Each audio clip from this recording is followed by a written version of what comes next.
أعوذ بالله من الشيطان الرجيم بسم الله الرحمن الرحيم أينما تكونوا يدرككم الموت ولو كنتم في بروج مشيدة صدق الله مولانا العظيم۔ اللہ رب العزت ہم سب کا خالق اور مالک ہے۔ اس نے ہم کو پیدا کیا ہے، صبح سے شام تک اس کی نعمتیں بارش کی طرح ہمارے اوپر برستی رہتی ہیں۔ اس نے ہمیں دیکھنے کے لیے چوک دی، سننے کے لیے کان دیے، چلنے کے لیے پیر دیے۔ جب ہم بھوک میں ہوتے ہیں تو وہ کھانے کو دیتا ہے، جب ہم پیاسے ہوتے ہیں وہ پانی کو دیتا ہے۔ ہم اس کی نعمتوں گننے کے لیے بیٹھیں تو ہماری زندگی ختم ہو سکتی ہے، پر اللہ کی نعمت کو گننا یہ ہمارے بس کی بات نہیں ہے۔ میرے دوستوں اور ساتھیوں، اللہ رب العزت کے بعد سب سے بڑا احسان ہمارے اوپر حضرت محمد مصطفیٰ صلی اللہ علیہ وسلم کا ہے۔ اللہ کے نبی صلی اللہ علیہ وسلم ہمارے محسن ہیں۔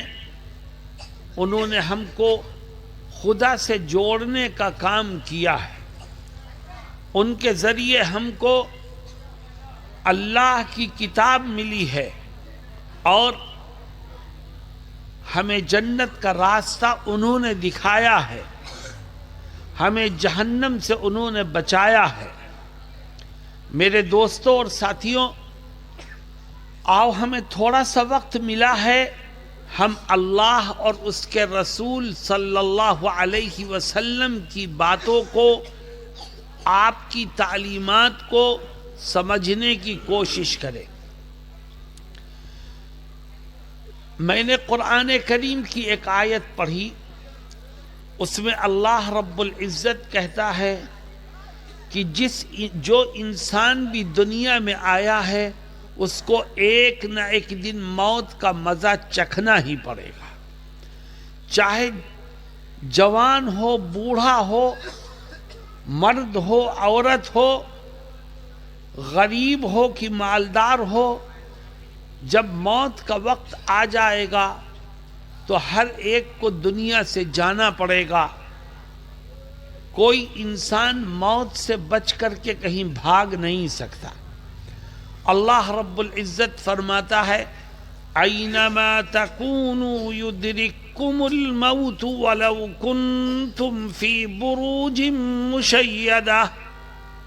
اللہ کہتا ہے کہ تم نے موت سے بچنے کے لیے کوئی بہت مضبوط قلعہ بنا لیا، کنکریٹ کا قلعہ بنایا، جس کی دیواریں بھی بہت مضبوط، جس کی چھت بھی بہت مضبوط، اور تم موت سے بچنے کے لیے اس قلعے میں جا کر بیٹھ گئے، تو یاد رکھو جب موت کا ٹائم آئے گا تو مضبوط قلعے کی دیواریں تمہیں نہیں بچا سکیں گے، اس قلعے کے بند دروازے تمہیں نہیں بچا سکیں گے۔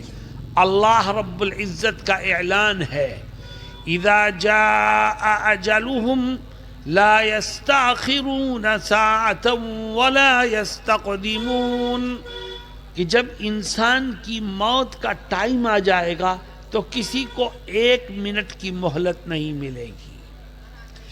میرے دوستوں اور ساتھیوں، ہمیں مرنا ہے ایک دن۔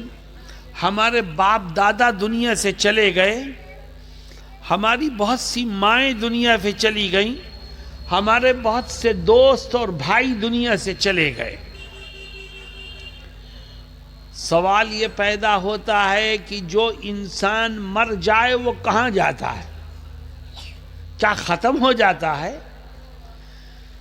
دوستوں اور ساتھیوں، جو مر جائے وہ ختم نہیں ہوتا، بلکہ مرنے والا ایک دوسری دنیا میں جاتا ہے، اور دوسری دنیا میں دو ٹھکانے ہیں ہر انسان کے، ایک ٹھکانہ جنت میں ہے، دوسرا ٹھکانہ جہنم میں ہے۔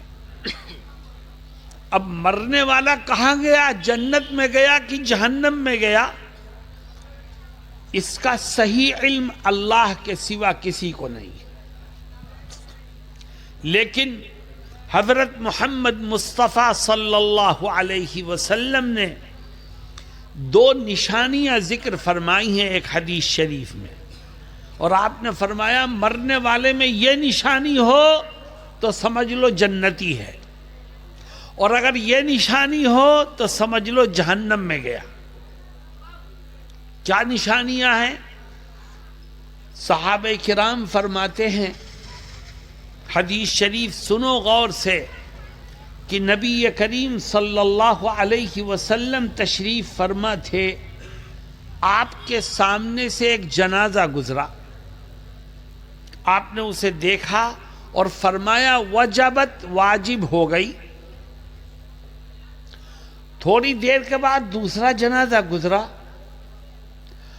آپ نے اسے دیکھ کے بھی فرمایا وجبت، واجب ہو گئی۔ جب دونوں جنازے چلے گئے تو صحابہ کرام میں سے کسی نے پوچھا کہ اے اللہ کے نبی، دو جنازے گزرے اور دونوں کو دیکھ کے آپ نے ایک ہی لفظ کہا کہ واجب ہو گئی، واجب ہو گئی۔ اے اللہ کے نبی صلی اللہ علیہ وسلم، کیا چیز واجب ہو گئی؟ تو دیکھو آقا کیا فرماتے ہیں، جب پہلا جنازہ گزرا تو میں نے دیکھا کہ جنازے کے ساتھ چلنے والے لوگ اس مرنے والے کی تعریف کر رہے تھے کہ بڑا اچھا آدمی تھا، بڑا بھالو آدمی تھا، بہت اچھا مانوش تھا، لوگ اس کی تعریف کر رہے تھے۔ تو میں نے کہا وجبت، واجب ہو گئی۔ کیا مطلب؟ کہ اللہ کے بندوں کی زبانوں پر اس مرنے والے کی تعریف آئی، یہ دلیل ہے اس بات کی کہ خدا نے اس کے قدموں میں جنت کی نعمتوں کو نچھاور کر دیا ہے اور اس کے استقبال میں جنت کے دروازے کھول دیے۔ فرماتے ہیں جب دوسرا جنازہ گزرا تو میں نے دیکھا کہ جو لوگ جنازے کے ساتھ چل رہے تھے وہ اس مرنے والے کی برائی کر رہے تھے اور کہہ رہے تھے بڑا خراب آدمی تھا، بڑا گندا آدمی تھا، بڑا دھوکے باز آدمی تھا، لوگ اس کی برائی کر رہے تھے۔ تو میں نے کہا وجبت، اللہ کے بندوں کی زبانوں پر اس کی برائی آئی، گویا خدا نے اس کو جہنم میں جھونکنے کا فیصلہ فرما دیا۔ اللہ ہم سب کی حفاظت فرمائے۔